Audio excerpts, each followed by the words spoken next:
Sepertinya kasus Vina dan Eki ini sudah luar biasa, banyak sekali petunjuk-petunjuk baru dan kayaknya itu semesta ngebantu masyarakat dan juga para pencari keadilan untuk para terpidana bahwa ini menjurus ke bagian yang bukanlah seperti yang divonis 8 tahun lalu. Ini kembali ada keterangan dari temannya Eki yang inisialnya adalah AR. Dia bercerita bahwa di malam kejadian tanggal 27 Agustus 2016, dia itu boleh dibilang adalah termasuk yang detik-detik atau menit-menit terakhir berkomunikasi dengan Vina dan juga Eki. Nah, ada banyak hal yang sangat linear sebenarnya, keterangannya sama dengan Widi ataupun juga Mega. Kita awali dengan background-nya terlebih dulu sebelum kita lihat kronologinya seperti apa. Background dari AR ini adalah anak dari seorang anggota polisi, itu yang juga menjadi alasan kenapa almarhum Eki dan juga AR ini kenalan. Tapi mereka tidak dekat, hanya sekedar kenal. Sekitar 3 bulan sebelum kejadian, mereka sempat ketemuan, ngobrol-ngobrol bareng sama teman-teman, dan setelah itu putus hubungan, nggak ada lagi kontak. Tapi di hari kejadian, 27 Agustus 2016, tiba-tiba Eki itu BBM ke AR ya, untuk ngajak nongkrong. Singkat cerita akhirnya mereka ketemuan setelah asar dan ketemu sama teman-teman yang lain. Dan pada saat lagi nongkrong tersebut, si AR ini diminta tolong sama Eki. Ayo dong anterin, aku mau ngebenerin baut motorku, katanya agak sedikit error atau kendor. Tapi AR nggak mau nganterin, dia malah nyuruh temannya inisialnya YS buat cari baut. Nah, kata YS ini, sebelum mereka itu sampai ke tempat bengkelnya buat benerin bautnya, ternyata dia mampir dulu nih ke sebuah tempat untuk beli, dugaannya adalah kayak obat-obatan terlarang, bentuknya pil gitu. Dan di situ juga dikatakan mereka pun si YS mengaku melihat Eki ketemu sama cewek. Dan itu adalah Vina yang dikatakan dia, oh, berarti tanggal 27 Agustus itu juga ketemu Vina. Ini linear loh, keterangannya sama Mega dan juga Widi. Ya, dengan kronologi kan Widi sama Mega bilang bahwa kita diminta ngejemput Vina di rumahnya. Terus Mega pun nganterin Vina untuk minta uang ke tempat kakaknya Marliana ke kontrakannya. Oke, kita lanjutkan. Sudah mulai banyak kesamaan satu sama lainnya. Nah, setelah selesai cari baut, kita ketemu lagi sekitar jam 5 sore, kata AR ini. Nah, jam 5 sore itu saya dan Eki ke rumah saya buat makan dan juga mandi. Bahkan menurut dia baju yang dipakai juga bajunya dia begitu. Setelah maghrib, pergi sama Eki dan mampir lagi. Si AR ngaku bahwa memang iya, dia pergi sama Eki buat beli sejumlah hal-hal yang tidak seharusnya, obat-obatan terlarang juga.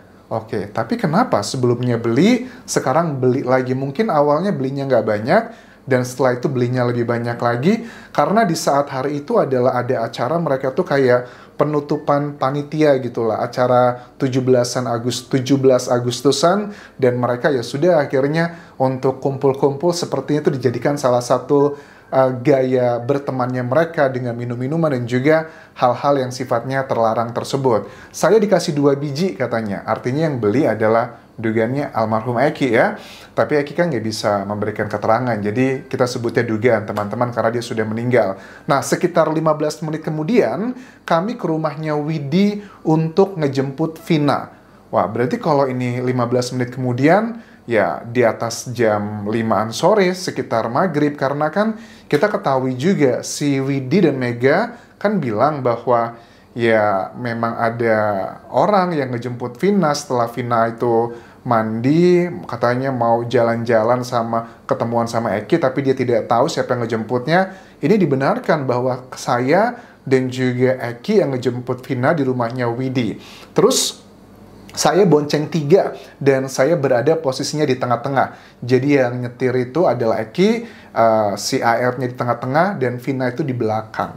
Boti ya, bonceng 3. Nah, kemudian dari bonceng 3 itu mereka menuju ke daerah Dawan, ke rumah temannya inisial AN. Dan juga ada YS di sana, mereka kumpul-kumpul. Karena ini adalah acara penutupan 17 Agustusan dan mereka lagi minum-minum es aja.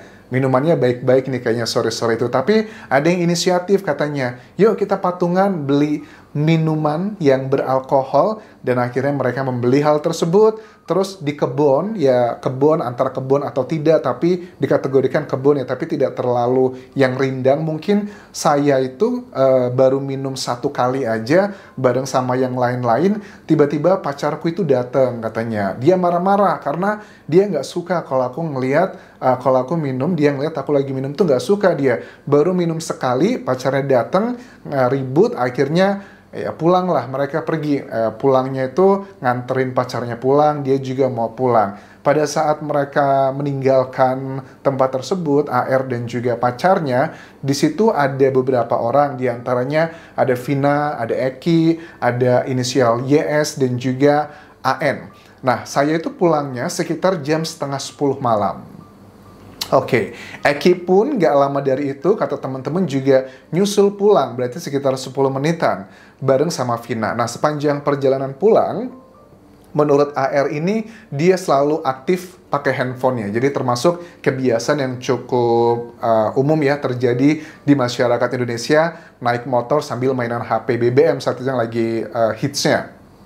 Sepanjang perjalanan, saya nganterin mantan pacar pulang dan saya juga mau pulang, saya itu masih BBM sama teman-teman, dan termasuk juga dengan Eki. Tapi terakhir saya BBM Eki, itu checklist doang, tidak ada inisiasi atau indikasi di read gitu. Nah, kemudian setelah itu saya nggak lama, sekitar 10 menit, nggak sampai setengah jam, saya lihat banyak banget status di BBM, itu tulisannya Rest in Peace, Eki RDN. Nah, kemudian saya panik dong. Saya tanya sama teman-teman, ini ada apa gitu. Dan AR ini langsung dong, karena dia ngerasa penasaran, baru aja komunikasi sama dia beberapa menit terakhir, dia langsung berkunjung ke Rumah Sakit Gunung Jati. Tapi sayangnya AR ini nggak sampai melihat kondisi Vina dan Eki, dia hanya sampai di tempat parkir. Alasannya adalah saya cuma sampai depan parkiran aja, karena waktu saya mau masuk itu ada teman-temannya Eki, gengnya gitu. Karena kan Eki termasuk orang yang cukup supel dan juga punya banyak teman, dan digandrungi juga cewek-cewek karena tampangnya juga yang ganteng dan juga sangat mungkin friendly dan juga anak gaul, makanya banyak yang suka. Teman-temannya itu kelihatan emosional gitu dan bilang bahwa ada omongan yang gak enak yang itu didengar sama dia di depannya. Ada yang ngomong begini, ini siapa ini yang terakhir sama Eki ini? Kita abisin aja, kurang lebih isi kesannya adalah bahwa ini ada yang mau menyalahkan AR dan juga teman-temannya. Makanya gara-gara itu dia takut karena mereka sedang mencari-cari siapa yang terakhir bersama Eki. Nah, dari keterangan ini sangat linear sekali sebenarnya dengan keterangannya Widi dan juga Mega. Widi dan Mega kan mengatakan mereka itu memang sudah janjian sama Vina untuk tidur di rumahnya Widi, dan dibilang bahwa kalau kamu mau kesini Vina, jangan lebih dari jam 10 malam. Dan jam 10.14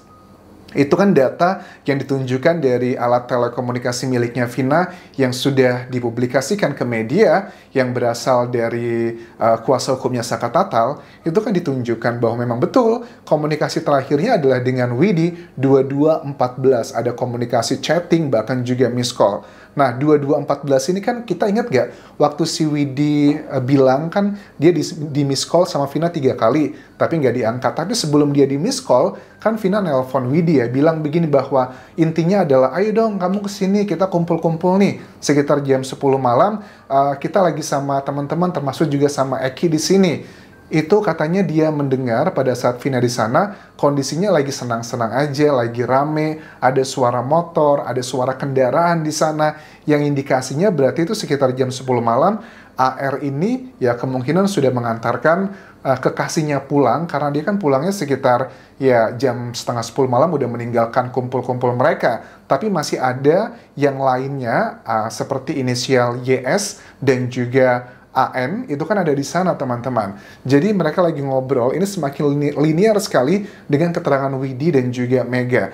Nah, dari rangkaian peristiwa ini memang tidak bisa ditarik kesimpulan bahwa walaupun jaraknya antara penemuan Vina dan Eki di jalan raya tersebut, menurut keterangan dari para saksi yang baru muncul, kayak Purnomo, Ismail, Oki, dan Adi kan, mereka bilang bahwa itu sekitar jam, ya mungkin setengah 11-an menjelang jam 11 malam, berarti kan jaraknya antara mereka meninggalkan tempat kumpul-kumpul di kebun tersebut menuju ke jembatan tersebut mungkin hanya sekitar 10-20 menit. Nah, dari 10-20 menit ini, ya potensi yang sangat tinggi adalah dugaannya mungkin ya adalah laka lantas tunggal, atau ini juga masih ada kemungkinan bahwa mungkin saja ada orang yang iseng sengaja membegitukan mereka.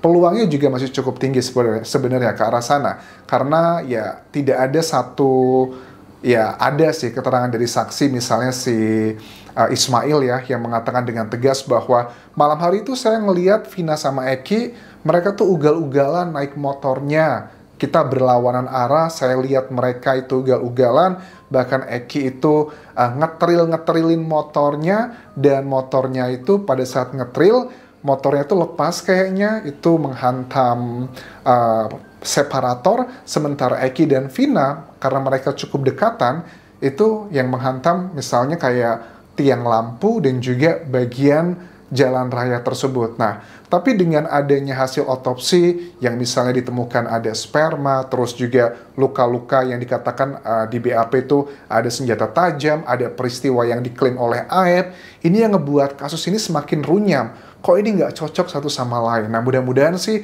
dengan adanya keterangan terbaru ini bisa semakin menuju kepada kebenaran. Yang dibutuhkan dari kasus ini adalah selain keterangan saksi juga penting, tapi juga keterangan yang sifatnya data ilmiah. Yang harus kita apresiasi adalah kejelian dari timnya Saka Tatal yang berhasil menemukan berkas-berkasnya, ada percakapan dari Vina dan juga 4 orang tersangka. Tapi kita pengen tahu nih, bagaimana percakapan di HP-nya Eki. Kayaknya nggak masuk akal kalau HP-nya Vina itu dicek, diekstrasi, tapi HP-nya Eki nggak ada. Begitupun juga dengan CCTV. Kalau persidangan 8 tahun lalu dikatakan bahwa CCTV itu tidak berhasil dibuka karena kendala dari kemampuan penyidik saat itu, coba dicek sekarang. Apakah tipikalnya memang tidak bisa dilihat sama sekali, atau sebenarnya CCTV tersebut sudah dilihat, tetapi tidak sesuai dengan apa yang dituliskan dalam BAP. Sama seperti HP para tersangka menurut Edwin Partogi, bahwa ada 4 HP yang juga sudah diekstrasi dan tidak ada tuh percakapan yang menunjukkan bahwa mereka berencana melakukan hal tersebut ke Vina dan Eki. Yang ada ditemukan adalah kata-kata romantis, kata-kata sayang-sayangan antara sepasang kekasih gitu, dan itu tidak ada hubungannya sama sekali. Makanya apakah jangan-jangan mau CCTV, mau handphone, atau bahkan data-data lainnya memang tidak sesuai dengan BAP dan sesuai dengan putusan 8 tahun lalu. Jadi sekali lagi untuk kuasa hukum dari Ibtu Rudiana ataupun siapapun yang selalu mengatakan bahwa putusan ini sudah kuat, sudah ingkrah, sudah ada kekuatan hukum tetap, sudah diuji dari kepolisian, kejaksaan, sampai pengadilan tinggi, aku rasa statement tersebut sudah tidak reliable lagi. Karena justru dengan banyaknya kejanggalan-kejanggalan ini, kita ingin menguji hasil putusan tersebut, apakah hakim tidak melakukan kekhilafan, karena bukan jaminan apapun yang diputuskan hakim sudah pasti 100% adalah yang terjadi. Kasus yang kita ketahui yang sudah jelas terakhir adalah kasus yang ada di Pengadilan Negeri Surabaya. Ronald Tanur dan juga almarhumah Dini. Jelas-jelas di CCTV dia sudah membegitukan, tapi tiba-tiba vonisnya bebas. Sebelumnya lagi juga ada yang heboh terkait dengan putusan dari Rian Jombang. Ada 2 orang sebelumnya yang ditetapkan sebagai tersangka, tapi ternyata yang melakukan adalah Rian Jombang. Jauh lagi sebelumnya ada Sengkon dan juga Karta, yang itu ceritanya sangat menyedihkan sekali, walaupun pada saat itu mereka sudah ketahuan, ada yang mengakui bahwa mereka adalah bukan pelakunya, tapi hukum di Indonesia juga tidak bisa membebaskan mereka serta-merta begitu aja, karena saat itu masih belum ada mekanisme bagaimana membebaskan orang yang salah vonis. Untuk PK-nya, ini adalah sebuah proses yang menurut aku adalah cerminan apapun yang diputuskan oleh hakim, belum tentu itu adalah yang sebenarnya terjadi. Terlepas pro dan kontra di luar sana. Sampai jumpa lagi di video berikutnya. Tinggalkan like dan juga komen, subscribe channel YouTube ini, follow Instagram, Facebook pageku, dan juga akun TikTok di Anjasa Semara. Sampai jumpa.